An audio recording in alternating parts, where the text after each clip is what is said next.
Welcome you all बच्चों। आज की क्लास में आपका हार्दिक स्वागत है। बच्चों, मेरा नाम डीएचएम सर है और मैं पिछले 3 साल से कोटा रेजोनेंस में मैथमेटिक्स पढ़ा रहा हूँ। तो बच्चों, जैसा कि आपको पता है कि हम यहाँ पर ब्लैक बुक के सोल्यूशन को डिस्कस कर रहे हैं। तो यहाँ पर आज एक नेक्स्ट प्रॉब्लम है, क्वेश्चन नंबर 5, एक्सरसाइज नंबर 1 और चैप्टर आपको पता है 17 स्ट्रेट लाइन। बच्चों, ये जो क्वेश्चन है जिस तरीके से डिजाइन किया हुआ है काफी अच्छा क्वेश्चन है। मतलब देखो, क्वेश्चन का आंसर लाना इतना इम्पोर्टेंट नहीं है हमारे लिए। इस सीरीज में आंसर तो हम कैसे भी करके ले आएंगे, लेकिन जैसे ऑथर ने जिस हिसाब से इस क्वेश्चन को बनाया है, उसकी जो मेंटलिटी है ना, उसको हम समझने की कोशिश करेंगे कि इस क्वेश्चन में वो हमसे क्या क्या एक्सपेक्टेशन रखता है। मेरा कहने का मतलब ये है कि हम इस क्वेश्चन के थ्रू क्या क्या बातें सीख सकते हैं, क्या क्या बातें रिवाइज कर सकते हैं, कौन कौन से कॉन्सेप्ट को रिकैप कर सकते हैं, वो हम सब यहाँ पर देखेंगे। तो देखिए क्वेश्चन क्या बोल रहा है। इफ पी क्यू आर, ये आपको 3 पॉइंट दिए हुए हैं, ठीक है। और फिर हमसे पूछा जा रहा है कि जो ये 3 पॉइंट हैं, यहाँ से एक ट्राइंगल बन सकता है तो उसका एरिया ये होगा।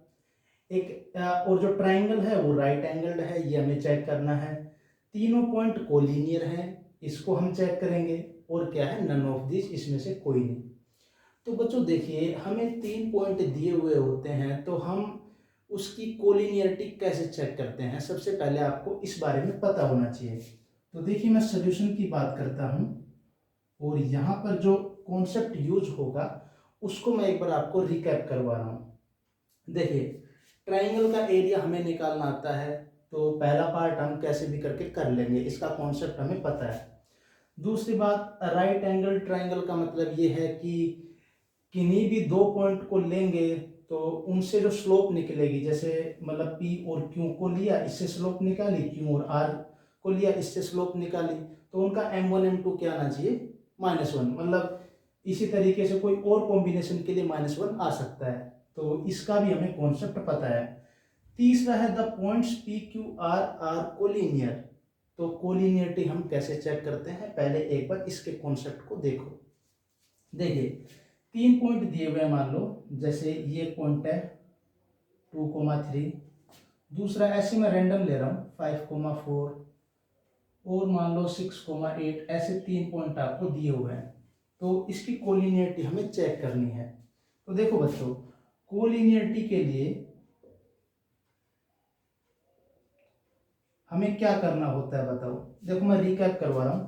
पहला मेथड, जो इससे हम एक ट्राइंगल का जो एरिया है उसका फॉर्मूला लिखेंगे, और जो ट्राइंगल का एरिया है, ट्राइंगल का एरिया वो क्या आ जाएगा, 0। क्योंकि अगर एक ऐसे लाइन के ऊपर ये 3 पॉइंट होंगे तो कोई ट्राइंगल बनेगा ही नहीं, और एरिया क्या हो जाएगा, सिंपली 0। पहला तरीका। दूसरा तरीका, जैसे मान लो हम जो पॉइंट्स है ना, इनके बीच के डिस्टेंस निकालते हैं। मान लो हमने ये जो डिस्टेंस है ना, ए बी सी, हमने ए बी भी कैलकुलेट किया, बी सी भी कैलकुलेट किया, और ए सी भी कैलकुलेट किया। अगर मान लो ये कोलिनियर है तो सिंपल सी बात है, एक कोई डिस्टेंस ऐसी होगी जो दो डिस्टेंस का सम होगी, ये पक्की बात है, ठीक है। एक ये तरीका है हमारे पास। देखो, तीसरा तरीका काफी इंपॉर्टेंट है, ठीक है। हम क्या करेंगे, इन 2 पॉइंट से स्लोप निकालेंगे, इन 2 पॉइंट से स्लोप निकालेंगे, ठीक है। अगर इक्वल आ गया, इसका मतलब ये एक लाइन पर ही है। ये भी मेरे हिसाब से आपको याद आ गया होगा। अब देखो, फोर्थ इंपॉर्टेंट कॉन्सेप्ट है, बहुत ज्यादा इंपॉर्टेंट। देखो, इस कॉन्सेप्ट के ऊपर जेई में भी एक क्वेश्चन आया हुआ है, उसको भी हम बाद में डिस्कस करेंगे। तो देखिए, इसके लिए हम क्या करेंगे, कोई भी एक पॉइंट ऐसा होगा जो 2 पॉइंट है ना, उनको जोड़ने वाली जो लाइन है उसको किसी ना किसी रेशियो में डिवाइड करेगा। देखो, कहने का मतलब क्या है, जैसे मान लो ये ABC है, ये कोलिनियर है मान लो, तो अगर मैं B पॉइंट को लूंगा तो AC को इंटरनली डिवाइड करेगा किसी भी M/N में। मान लो मैं पॉइंट C को लूं तो वो लाइन AB को M/N में एक्सटर्नली डिवाइड करेगा। इसी तरीके से अगर मैं पॉइंट ए को लूँ तो बी सी को एक्सटर्नली किसी रेशियो में डिवाइड करेगा। मतलब मेरा कहने का मतलब ये है कि आप किसी भी एक पॉइंट को लो और जो बचे हुए 2 पॉइंट है उससे आप जो लाइन बनेगी ना उसको वो पॉइंट किसी ना किसी रेशियो में या तो इंटरनली डिवाइड करेगा या एक्सटर्नली डिवाइड करेगा। ये 4 मेथड जनरली हम यूज करते हैं कोलिनियरिटी चेक करने के लिए। तो आई होप ये जो सारा कॉन्सेप्ट मैंने बताया कोलिनियरिटी का वो आपने थ्योरी में बहुत अच्छे से डिटेल में पढ़ा हुआ होगा। तो अब मैं इस क्वेश्चन को स्टार्ट करता हूँ। देखिए यहाँ पर हमें 3 पॉइंट दिए हुए हैं, ठीक है।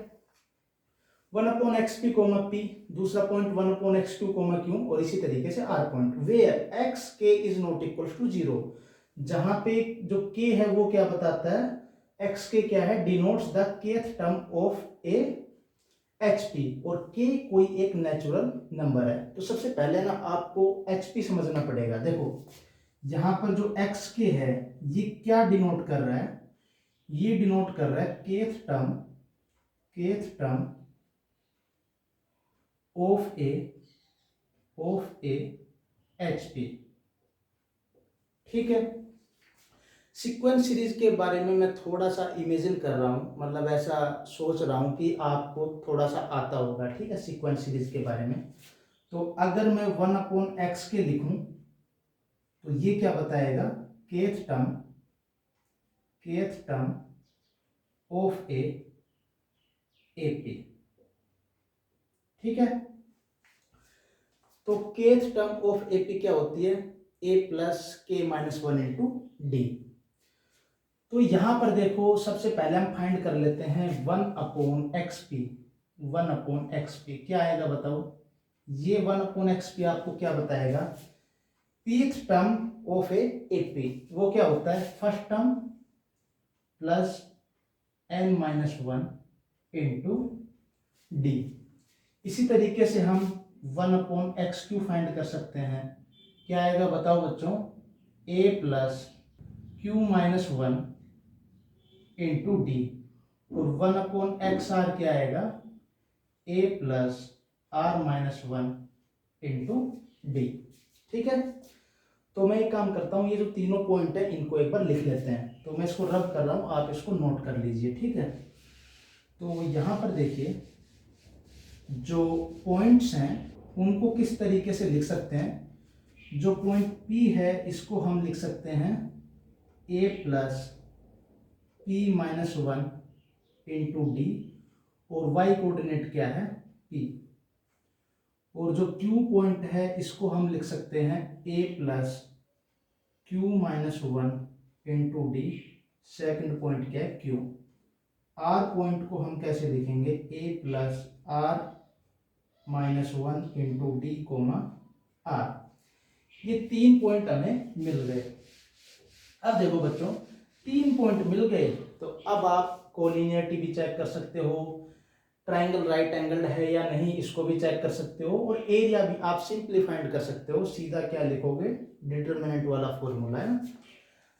लेकिन देखो कई बार क्या होता है कि हम मान लो ट्राइंगल को चेक करने लग गए राइट एंगल्ड है या नहीं, ठीक है, और फिर एरिया निकालने लग गए। देखो एरिया निकालना थोड़ा सा डिफिकल्ट होगा क्योंकि जो पॉइंट्स हैं वो थोड़े से, देखो एक्स कोऑर्डिनेट थोड़ा सा लेंथी सा लिखा हुआ है ना। दूसरी बात हम देखो एक काम करते हैं, सबसे पहले कोलिनियरिटी चेक कर लेते हैं। अगर आप एरिया निकालोगे ना तो भी कोई प्रॉब्लम नहीं है, देखो उससे भी कोलिनियरिटी चेक हो जाएगी। अगर एरिया मान लो फाइंड हो रहा है तो हो सकता है ये आंसर आ जाए। तो अगर एरिया निकालोगे उससे 2 ऑप्शन चेक हो जाएंगे, एक तो ए वाला एक सी वाला ऑप्शन चेक हो जाएंगे। अगर एरिया 0 आ गया means option C is our correct answer, और अगर एरिया ये वाला आ गया तो option A is our correct answer. और देखो अगर 0 नहीं आता है तो हो सकता है ट्राइंगल बन रहा हो लेकिन एरिया ये नहीं हो सकता है कि राइट एंगल ट्राइंगल हो एरिया कुछ और हो, तो हमें ऑप्शन बी भी चेक करना पड़ेगा। लेकिन जनरली हम क्या करते हैं, सबसे पहले कोलिनियरिटी चेक कर लेते हैं। उसके पास हमारे पास 4 मेथड है, कोई भी एक जो शॉर्ट मेथड पड़ेगा यहाँ पर उसको हम यूज करेंगे। तो देखिए 3 पॉइंट हैं यहाँ पर, ठीक है, और कोलिनियरिटी आपको चेक करनी है तो हम ट्राइंगल वाला फॉर्मूला तो लगाएंगे नहीं। क्यों, जैसे कि मैंने आपको बताया कि वो काफ़ी लेंथी जाएगा। देखो मैं लिख के बता देता हूँ अगर किसी को याद नहीं हो तो, ऐसे ट्राइंगल, चलो एक काम करो, इसको तो खुद ही कर लेना है ना, ट्राइंगल ऐसे पी क्यू आर करके लिखते हो ना, 1/2, फिर ये ट्राइंगल यहाँ पर 1 1 1, पहला पॉइंट दूसरा पॉइंट और 3 पॉइंट है ना, फिर ऐसे एक्स वाई ऐसे लिख लेते हो, तो यहाँ पर मॉडुलस और आएगा। तो इस तरीके से आप एरिया लिखते हो, लेकिन कोलिनियरिटी के लिए मैं ये मेथड यूज नहीं करूंगा, क्योंकि हमें दिख रहा है थोड़ा सा लेंथी मेथड जा रहा है। दूसरा मेथड आता है हमारे पास, हम चेक कर लें कि यहाँ पे मैंने बताया था ना कि जैसे 3 पॉइंट हैं ए बी सी, हम क्या करते हैं पी और क्यू के बीच में डिस्टेंस फाइंड आउट कर लें, क्यू और आर के बीच में डिस्टेंस फाइंड आउट कर लें, और पी और आर के बीच में डिस्टेंस फाइंड आउट कर लें। तो इसमें एक डिस्टेंस दो डिस्टेंस के सम के अगर इक्वल आ गई, इसका मतलब पॉइंट्स क्या होंगे, कोलिनियर। लेकिन आपको दिख रहा है, मैं तो हमेशा जनरली यही प्रीफर करता हूँ कि जो डिस्टेंस वाला तो कॉन्सेप्ट आप लगाओ ही मत, क्योंकि उसमें देखो डिस्टेंस निकालोगे फिर वो काफ़ी थोड़ा लेंथी प्रोसेस हो जाता है। अब हमारे पास दो मेथड बचे, एक तो है स्लोप निकाल के, ठीक है, स्लोप वाला देखो इजी पड़ेगा, क्योंकि जब सब्ट्रैक्ट करोगे ना तो देखो ए से ए कैंसिल होगा, ठीक है, इधर क्यू माइनस आर सिंपल आएगा, ठीक है, और इधर भी जो ये है ना डी, ये भी कॉमन आ जाएगा जब सब्ट्रैक्ट करोगे, वो मेथड थोड़ा इजी पड़ेगा। और एक मेथड और है कि हम किसी एक पॉइंट को लेंगे और चेक करेंगे ये किसी रेशियो में इसको डिवाइड कर रहा है कि नहीं। तो मैं एक काम करता हूँ, दोनों मेथड से आपको बता देता हूँ। तो देखिए, सबसे पहले मैं बता रहा हूँ मेथड 1। तो इसके लिए हम स्लोप निकाल रहे हैं M of P Q. Slope क्या आएगी बच्चों बताओ, क्यू माइनस पी अपॉन, यहां पर simply A plus Q minus 1 into D, A plus Q minus 1 into D, और minus A plus P minus 1 into D. तो देखिए यहां पर क्या आ गया, क्यू माइनस पी अपॉन, देखो मैं थोड़ा सा इसको डायरेक्ट लिख रहा हूँ, देखो ए से ए कैंसिल, और ये माइनस डी से माइनस डी यहाँ पे कैंसिल होगा, सब्ट्रैक्ट होगा, तब सिंपली बचेगा Q minus P into D. तो Q minus P cancel out, क्या बच गया 1/d। तो ये आपकी स्लोप आ गई एम पी क्यू। इसी तरीके से मान लो एम क्यू आर निकाल लेते हैं, एम क्यू आर। तो एम क्यू आर निकालो बच्चों, क्या आएगा देखो, M Q R find out करोगे तो आर माइनस क्यू अपॉन में क्या आएगा, देखो थोड़ा सा है ना, आप ब्लैक बुक का सोल्यूशन कर रहे हो तो मैं मानता हूँ कि कैलकुलेशन आपकी अच्छी होगी, थोड़ा यहीं पर देख लो, ए से ए कैंसिल हो जाएगा, और यहाँ पर देखो माइनस डी से माइनस डी कैंसिल होगा, तो simply R minus Q into D, R minus Q into D, ये कैंसिल आउट, क्या आ गया 1/d। स्लोप इक्वल है, इसका मतलब बच्चों पॉइंट्स क्या होंगे, कोलिनियर। ट्राइंगल बनेगा ही नहीं तो राइट एंगल की बात ही नहीं करेंगे, ट्राइंगल बनेगा ही नहीं तो एरिया क्या आएगा, 0। तो सिंपली हम ये भी बोल सकते हैं कि इस ट्राइंगल का एरिया क्या आएगा, 0। फाइंड आउट कर सकते हो। देखो मेथड नंबर 1 सबसे बेस्ट मेथड यहाँ पर सूट कर रहा है, ओके। लेकिन मैं चाहता हूँ कि आपको एक मेथड नंबर 2 और बताऊँ, क्योंकि देखो एक क्वेश्चन एक बार जेईई एडवांस में आया था, जो अब मैं जो मेथड बता रहा हूँ ना, अगर उससे करते तो वो क्वेश्चन बहुत ही इजी तरीके से सोल्व हो जाता, अदरवाइज वो थोड़ा लेंथी जाता। देखो मेथड नंबर 2, देखो बच्चों मैं पहले बता रहा हूँ, इस सीरीज को करने का हमारा बिल्कुल भी मकसद नहीं है कि केवल आपको सोल्यूशन करवा दें। हम चाहते हैं कि यहाँ पर सोल्यूशन के साथ साथ जो थ्योरी वाला पोर्शन है ना, उसको थोड़ा अपडेट करें, ठीक है ना। जो चीज़ें आप, जैसे मैं बताऊँ, कुछ बच्चों ने है ना केवल कोलिनियरिटी के लिए एक चीज़ याद कर रखी है कि ट्राइंगल का एरिया 0 मार दो, ठीक है, लेकिन ये हर जगह थोड़ी लगाओगे, कहीं पर जो कैलकुलेशन है वो हो सकता है कि बहुत डिफिकल्ट हो जाए। अरे अगर कोलिनियर है ना तो एरिया तो डेफिनेटली 0 आएगा, लेकिन ये हमें देखना पड़ेगा ना कि हम उस पर कितना एफर्ट मार रहे हैं, हम वहाँ पर कितना टाइम स्पेंड कर रहे हैं, वो सब चीज़ें भी मैटर करती है। इसलिए मैं मेथड नंबर 2 तो इसलिए बता रहा हूँ कि ऐसा क्वेश्चन जेईई एडवांस में आया हुआ है इस कॉन्सेप्ट के ऊपर, और बच्चे इस कॉन्सेप्ट के ऊपर, मतलब बच्चे इस कॉन्सेप्ट को कभी कोलिनियरिटी में मैंने देखा कि यूज करते ही नहीं है, ठीक है ना, क्योंकि उनको जो ट्राइंगल का एरिया है वो कितना सिंपल लगता है, और दूसरा जो डिस्टेंस वाला है वो, और तीसरा मैंने बताया कि स्लोप वाला। तो चौथे मेथड के बारे में कभी कोई सोचते ही नहीं है, इसलिए मैं चौथा मेथड बता रहा हूँ। तो इस क्वेश्चन को करने का देखो मेथड नंबर 2 देखिए। मेथड नंबर 2 देखिए, हम क्या करते हैं, मान लो जैसे बीच वाला पॉइंट है ना, किसी भी पॉइंट को मान सकते हो, जरूरी नहीं है कि बीच वाला पॉइंट, ऐसा कोई स्पेशलिटी नहीं है। मान लेते हैं कि जैसे ये 3 पॉइंट है, अब ये तो हमें पता लग गया कोलिनियर है, अगर नहीं भी होंगे तो भी हम तो चेक कर रहे हैं ना। मान लो ये 3 पॉइंट है, ये है P, ये है Q और ये है R। हमें नहीं पता कि इसी ऑर्डर में है, कभी आप ये कहो कि सर Q है वो तो इंटरनल डिवीजन कर रहा है PR को, ये तो हमने ऐसे ही बनाया है कॉन्सेप्ट को समझने के लिए। तो कॉन्सेप्ट क्या कहता है कि देखो बच्चों, ये जो पॉइंट Q है ना, इसको मैं ले लेता हूं और मान लेता हूं कि जो पॉइंट Q है ये इसको m/n में डिवाइड करता है, और इंटरनल या एक्सटर्नल उसको एक्सप्लेन करने के लिए मैंने पहले क्वेश्चन में काफी डिटेल में बताया था, मैं यहाँ पर एक्सप्लेन नहीं करूंगा कि ये इंटरनल कर रहा है एक्सटर्नल कर रहा है, वो m/n के रेशियो के ऊपर डिपेंड करता है। अज्यूम क्या करके चलेंगे, इंटरनल डिवीजन है, चाहे हम PQ लाइन सीगमेंट को भी अगर हम लें तो R को हम ऐसा ही मान के चलेंगे कि ये इंटरनल डिवीजन कर रहा है, ठीक है। तो अब एक काम करते हैं, जो Q पॉइंट है ना, पॉइंट Q है, इसके कोऑर्डिनेट फाइंड आउट कर लेते हैं।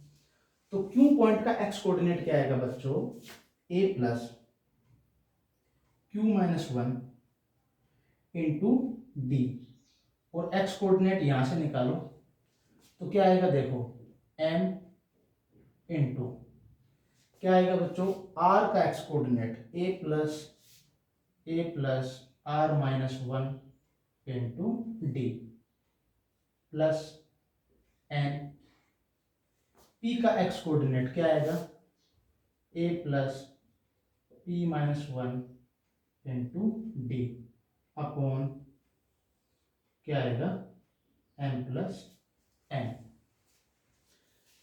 तो यहां पर अब क्या करोगे आप, क्रॉस मल्टीप्लाई कर दो, तो क्या आएगा, m plus n into A plus यहां पर क्या आएगा, m plus n into Q-1 into D equals to, देखो यहां पर क्या आएगा, m plus n into A plus D हमने कॉमन ले लिया, इन दोनों में क्या बचेगा, m/-1 प्लस n p-1। तो m प्लस n इंटू ए से कैंसिल आउट और d से d कैंसिल आउट, ठीक है। अब यहां पर देखिए, इसको हम क्या लिख सकते हैं, देखो m वाले जो हैं इनको एक साइड ले लो, तो इधर m के साथ क्या आएगा, Q-1, ठीक है, m के साथ, और इधर से लेके आओगे तो -r+1, और इधर n के साथ क्या आएगा, p-1, इसको लेके जाओ -Q+1। तो यहां से जो m/n है ये क्या आ गया बच्चों, देखो 1 से 1 कैंसिल, क्या आ गया, p-q upon p-q upon Q-r। तो देखो m/n रेशियो हमें मिल गया, इसका मतलब ये इसको डिवाइड कर रहा है इस रेशियो में। अब डिपेंड करता है पॉजिटिव आएगा नेगेटिव, वो डिपेंड करता है PQR की वैल्यू पर, लेकिन हाँ ये हमें पता चल गया या तो इंटरनल डिवीजन है या फिर एक्सटर्नल डिवीजन है। अगर डिवीजन हो रहा है इसका मतलब क्या है बच्चों, ये पॉइंट्स कोलिनियर हैं, ठीक है। एक तरीका तो ये है, एक्स कोऑर्डिनेट को आपने इक्वल कर लिया, ऐसे आप वाई कोऑर्डिनेट को भी इक्वल कर सकते थे। तो मैं आंसर को रहने देता हूं मैच करने के लिए, हम एक काम करते हैं, वाई कोऑर्डिनेट को भी इक्वेट करके देख लेते हैं। तो चेक करो बच्चों, ये जो मेथड यहाँ पर लेंथी पड़ रहा है मुझे पता है, लेकिन इसको कोई यूज करता नहीं है, इसलिए मैं बता रहा हूँ, ठीक है। बहुत कम बच्चे यूज करते हैं, और IIT एडवांस में उसने ऐसा ही क्वेश्चन पूछा था कि अगर ये वाला मेथड लगाओगे ना तो क्वेश्चन बहुत इजीली 1 मिनट में सोल्व कर लोगे, अदरवाइज उसमें 5 मिनट लगाओगे, समझ रहे हो। तो यहाँ पर अब मैं क्या कर रहा हूँ, जो पॉइंट Q है इसका वाई कोऑर्डिनेट इक्वेट करके देखता हूँ।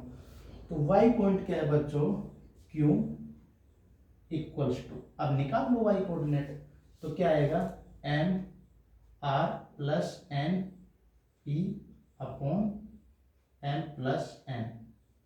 तो यहाँ से देखो क्या कर सकते हैं, क्या आएगा, m Q plus n Q equals to क्या आएगा, M R plus N P, M R plus N P. तो इधर से m और q minus r equals to N P minus Q. तो यहां से भी m बाई एन क्या आ रहा है, p minus Q upon Q minus r। इसका मतलब हमने दूसरे मेथड से भी ये प्रूव कर दिया कि पॉइंट्स क्या हैं, कोलिनियर। तो क्वेश्चन में हमें क्या समझना था, मतलब आंसर आ गया, सब कुछ समझ में आ गया। मैं थोड़ा सा इसको समराइज कर रहा हूँ, ठीक है, कि मतलब ऑथर हमसे क्या एक्सपेक्टेशन रखता है।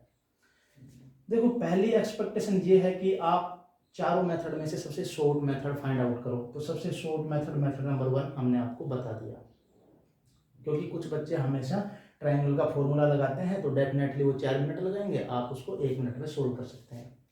दूसरा देखो, ये मैंने खुद सोच के बताया है, मेथड नंबर 2, क्योंकि देखो ऐसा क्वेश्चन आया हुआ है तो मोस्टली बच्चे इसको यूज ही नहीं करते। उनको मतलब पता है, सबकॉन्शियस माइंड में पड़ा हुआ है, लेकिन कभी यूज नहीं करते, इसलिए मैंने इसको रिकैप करवाने के लिए इसको बताया। और तीसरा थोड़ा सा बस वही एपी एचपी के बारे में आपको पता होना चाहिए। बस इसमें इस क्वेश्चन में मेरे को ये डिस्कस करना था। और आई होप बच्चों ये क्वेश्चन है ये आपको काफ़ी अच्छे से समझ में आ गया होगा। अगर कोई डाउट हो बच्चों किसी भी तरीके का, तो आप कमेंट सेक्शन में कमेंट करें, हम डेफिनेटली उसका रिप्लाई करेंगे, ठीक है। और तो यहाँ पर देखो मुझे और कुछ ऐसा लगता नहीं जो यहाँ पर बताना चाहिए। और यहाँ पर देखो ये इंटरनल है, एक्सटर्नल है, डिपेंड करेगा पी क्यू आर की वैल्यू पर। और तो बस यही है, और कुछ बताने लायक इस क्वेश्चन में नहीं है, ठीक है बच्चों। थैंक यू वेरी मच, मिलते हैं नेक्स्ट वीडियो में। Thank you.